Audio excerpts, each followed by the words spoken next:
अपनी अवतार की पावर्स एक बार दोबारा से जाग उठती हैं, जिनको अपने दिल पर कंट्रोल करते हुए उसने बहुत मुश्किल से काबू में किया था। वो बहुत ज्यादा रो रहा था। इस वक्त टारा उसे हौसला देती है। एंग कहता है कि मेरी वजह से 100 साल पहले मेरी दुनिया खत्म हो गई, पर अब मैं पहले वाली गलती नहीं दोहराऊंगा। मैं अब अवतार की ट्रेनिंग खुद से पूरी करूंगा। प्रिंस ज़ुको की अवतार पर लिखी हुई बुक जो उसने शिप से चुराई थी, उसके जरिए उसे पता चलता है कि अवतार की ट्रेनिंग स्टार्ट करने के लिए उसे पहले पिछले सभी अवतार की पावर्स को जगाना होगा। इसीलिए पहले वो कियोशी अवतार के टेम्पल में जाते हैं, जो उनके पास ही एक आइलैंड पे था। लेकिन वहाँ जाने पर आइलैंड के लोग उन पर हमला करके उन्हें पकड़ने वाले होते हैं कि कियोशी की मूर्ति से एंग के ऊपर एकदम से रोशनी गिरती है, जो देख आइलैंड के लोग हैरान होते हैं और उन्हें अपने सरदारों के पास ले आते हैं। ये एंग और एंग के साथियों को बताते हैं कि असल में उनके पास किसी तरह की भी बेंडिंग पावर्स नहीं है, जिनकी वजह से वो अपने आप को बचा नहीं सकते। इसीलिए वो किसी अनजान इंसान को अपने आइलैंड में नहीं आने देते। एंग कहता है पर मुझे बस कियोशी अवतार के बारे में जानना है, उनकी पावर्स को जगाना है, क्योंकि मैं खुद एक अवतार हूँ। ये सुन वो लोग उसकी मदद को मान जाते हैं और रात में यही उनका पीछा करते हुए ज़ुको भी पहुंच जाता है और आइलैंड के लोगों से कहता है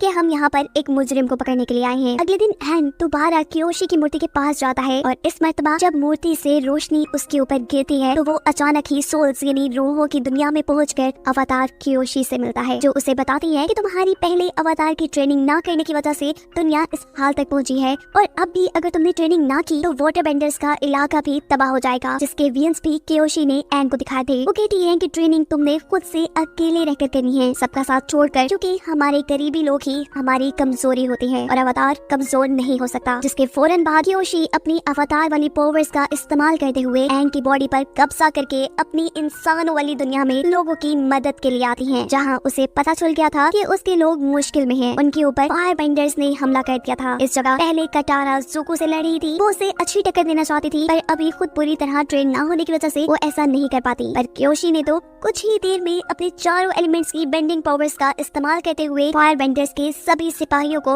वहाँ से दूर गिराया था। सभी डर कर यहाँ से भाग चुके थे। जिसके बाद कियोशी एंग की बॉडी से निकल जाती है और वो अपने असल हालत में आ जाता है। गाँव वाले एंग का शुक्रिया कहते हैं, क्योंकि उन्हें तो एंग ही अपने दुश्मनों से लड़ता नजर आया था। जिसके बाद एंग अपने साथियों के साथ वाटर बेंडर्स के इलाके की तरफ चल पड़ता है, क्योंकि उसे कियोशी ने बताया था कि वाटर बेंडर्स के इलाके में अब बहुत बुरा हमला होने वाला है। इसलिए वो पहले वाटर बेंडिंग सीखकर उस इलाके को बचाने का इरादा करता है। इस सीन में दिखाया जा रहा है कि अवतार कियोशी के आइलैंड से हारने के बाद ज़ुको के ही आर्मी के लोग मिलते हैं, जो उससे पहले उसका साथ ना देने की वजह से माफी मांग रहे थे। ये आदमी ज़ुको से कहता है कि अगर आप पहले ही हमें अवतार के मिलने के बारे में बता देते तो हम जरूर आपका साथ देते। ज़ुको इस आदमी से कहता है कि ठीक है, ये बात तुम्हें पता चल गई, पर तुम अब ये बात किसी को नहीं बताओगे। लेकिन वो तो ये खबर ज़ुको के डैड को यानी फायर बेंडर्स के राजा को बता चुका था, जो खबर सुनते ही वो अपनी बेटी से कहते हैं कि देखो ज़ुको काबिल बनता जा रहा है, उसने अवतार को भी ढूंढ लिया है। ये बात सुनकर आमतौर पर तो उसकी बहन को खुश ही होना चाहिए था, लेकिन वो खुश इसलिए नहीं थी क्योंकि वो अपने डैड के बाद फायर बेंडर्स की खुद मलका बनना चाहती थी और इसका एक तरीका यही था कि वो ज़ुको से ज्यादा काबिल बने।